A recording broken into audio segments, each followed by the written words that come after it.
Party రైలు engine గుర్తును ప్రజల్లోకి తీసుకెళ్లేందుకు చిరంజీవి కుటుంబ సభ్యులు చేపట్టిన రైలు యాత్రకు విశేష స్పందన లభిస్తోంది. తూర్పుగోదావరి జిల్లాలో చిరు తనయుడు రామ్ చరణ్ తేజ, మేనల్లుడు అల్లు అర్జున్లకు అభిమానులు, పార్టీ కార్యకర్తలు నీరాజనం పలికారు. తుని, అన్నవరం, పిఠాపురం, సామర్లకోట, రాజమండ్రి రైల్వే స్టేషన్లకు వేలాదిగా జనం తరలివచ్చారు. రైలు గుర్తుకు ఓటేయాలని వారు పిలుపునిచ్చారు. ఈ సందర్భంగా అల్లు అరవింద్ పై వచ్చిన ఆరోపణల్ని తీవ్ర స్థాయిలో ఖండించారు.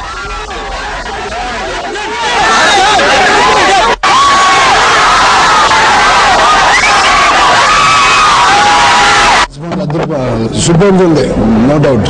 ఇప్పుడు రాబోయే ప్రచారం అనేది లేదు, ఇది కేవలం ఈ రైలు ప్రచారం వారికి, ఈ రైలు గుర్తుని బలంగా అభిమానంగా తీసుకెళ్లే వారికి మీరు అనుకుంటున్నారు అద్భుతంగా బయట.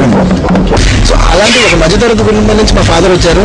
దాని తర్వాత ఆయన బిజినెస్ లోపలికి వచ్చారు. దాని తర్వాత బిజినెస్ లో ఎంతో సంపాదించుకున్నారు. ఇవాళ all India, just not Andhra Pradesh sir, all ఇండియాలో #1 ఫిలిం ఏదంటే గజనీ. ఆ గజనీలో ప్రొడ్యూసర్ మా ఫాదర్ అనమాట. సో ఒక హై స్టేజ్లో ఉన్న ఆయన చిన్న చిన్న అంటే 95 పీపుల్ మిడిల్ క్లాస్ కొట్టు ఉన్నారు. వాళ్ళ దగ్గర నుంచి ఏం డబ్బులు తీసేసుకుంటారు సార్?